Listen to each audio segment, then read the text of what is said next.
Dan untuk membahas lebih dalam mengenai pergerakan bursa saham hari ini, sudah terhubung bersama kami secara virtual pengamat pasar modal Mayang Anggita. Selamat pagi Mbak Mayang, apa kabar Mbak Mayang hari ini? Halo, pagi. Pagi Mbak Mayang, terima kasih sudah bersama kami di Investor Market Opening. Mbak Mayang, kita lihat ya bahwa hari ini pembukaan perdagangan memang berada di zona merah, namun masih melanjutkan angka di level 7.400. Dan kemarin juga kita sudah berhasil menyentuh all time high ya di 7.421. Secara teknikal, bagaimana Anda melihat pergerakan IHSG saat ini? Oke, untuk pergerakan IHSG ini kemarin ditutup di 7421, udah bikin all time high ya. Tentunya ini juga merupakan prestasi buat IHSG gitu. Cuman sebetulnya dia bikin all time high ini sebenarnya nggak heran karena memang secara historical dari Juni tahun lalu itu IHSG cenderung membentuk tren bullish.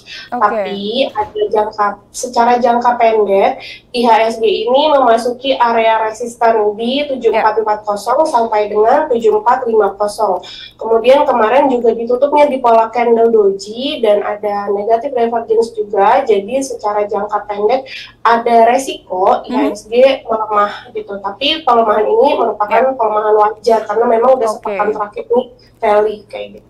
Oke, kalau kita melihat bagaimana kemarin perdagangan bisa mencetak rekor all time high, sebenarnya apa Mbak Mayang yang menjadi indikator pengerek pergerakan IHSG sehingga dapat mencetak rekor tersebut? Oke, untuk pengereknya ini dari sektor finance ya, jadi tentunya saham-saham ini juga memiliki bobot yang cukup tinggi untuk IHSG, makanya dia ikut mengerek pergerakan IHSG.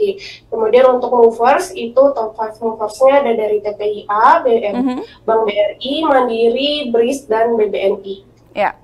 Oke, baik. Berarti memang sektor keuangan ya yang menjadi salah satu penopang IHSG. Kita akan membahas sektor keuangan nanti lebih dalam di sesi selanjutnya. Tapi kalau kita kembali lagi melihat IHSG secara general, tadi Mbak Mayang menyebut bahwa akan ada koreksi dalam jangka pendek. Tapi kira-kira kalau kita berusaha menakar, berapa lama kira-kira penguatan rally positif ini bisa terjadi untuk IHSG?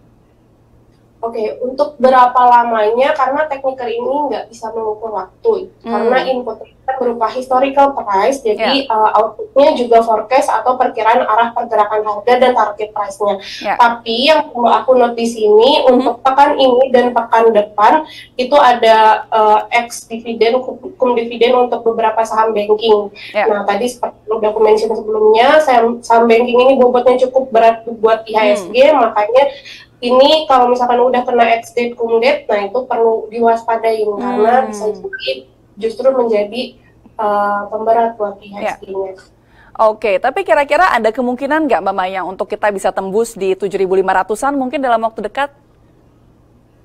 Untuk tembus 7.500 itu mungkin banget karena memang kan kalau misalkan trennya bullish itu cenderung bikin higher peak dan higher trough. Cuman secara jangka pendek ini mungkin dia retrace dulu sebentar, nafas dulu, karena kan pasti cum dividen ini diwarnai aksi profit taking juga.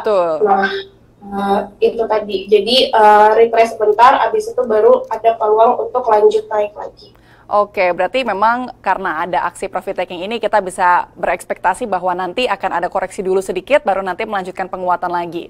Tapi kalau kita lihat dari indikator RSI Mbak Mayang selama pekan pendek ini, bagaimana momentum yang terlihat dan perlu dicermati investor sebelum akhirnya mengambil tindakan ini?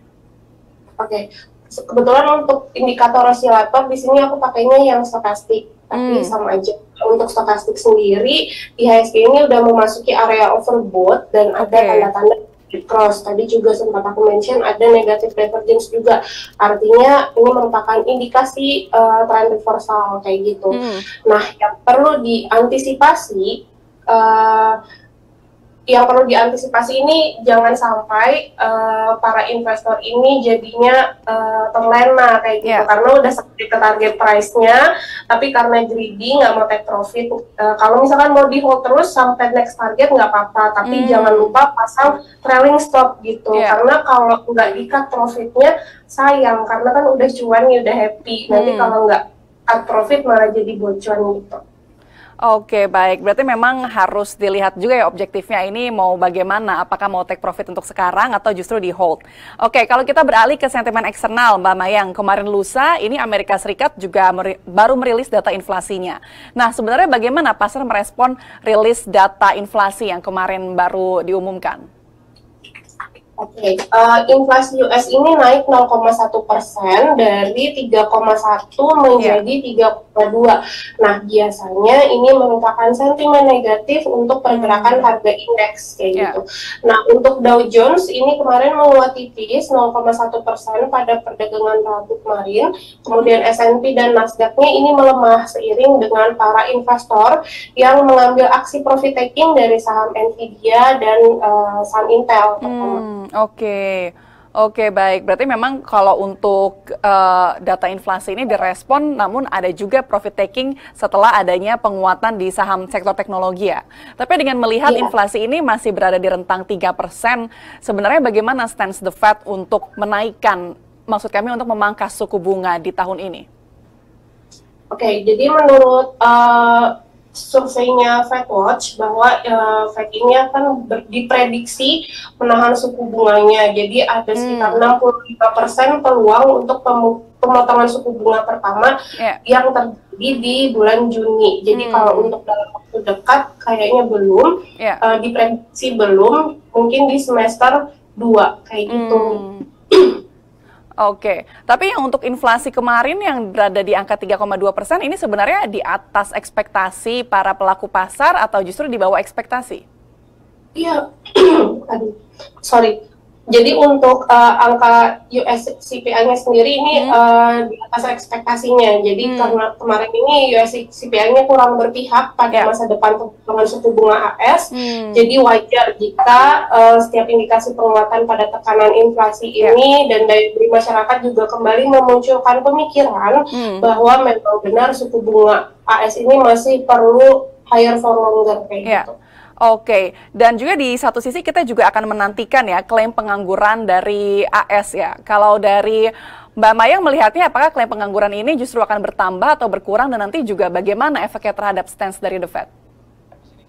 Untuk klaim pengangguran, sebentar aku cek ya Mbak. Kalau untuk data jobless claim-nya ini, data rutin mingguan jobless claim jadi lagi nervous, lagi tegang menunggu pengumuman dari SPPI-nya yang Februari kemarin. Kemudian diperkirakan memanas ke level 1,1% year on year dari 0,9 di bulan sebelumnya kayak gitu. Oke, baik. Mbak Mayang, kita nanti akan membahas lebih dalam lagi terkait dengan sektoral di IHSG domestik, namun usai jeda. Pemirsa, Investor Market Opening akan kembali usai jeda, tetaplah bersama kami. Anda masih bersama kami dalam Investor Market Opening. Kita akan melanjutkan dialog bersama dengan Mbak Mayang Anggita, pengamat pasar modal. Ya, Mbak Mayang, tadi kita sudah membahas ya bagaimana nanti kira-kira di pekan pendek ini IHSG bisa retrace sedikit, lalu kemudian melanjutkan penguatan lagi. Dan tadi kita juga sudah membahas sektor, maksud kami sentimen-sentimen eksternal yang mempengaruhi IHSG. Tadi Mbak Mayang sempat menyebut bahwa sektor keuangan ini menjadi penopang IHSG yang berhasil mencetak all-time high kemarin. Kalau kita bahas satu-satu dari sektor perbankan yang saat ini sedang ramai menggelar RUPST dan juga membagi dividen. Kemarin sebelumnya dari BBRI, BBNI, dan BMRI juga sudah menggelar RUPS ya. Dan hari ini jadwal kam dividen BBNI. Dan kemarin Rabu sahamnya sudah mencetak rekor baru all time high, bahkan sudah naik 2,05%. Kalau Mbak Mayang melihat saham BBNI ini secara value bagaimana?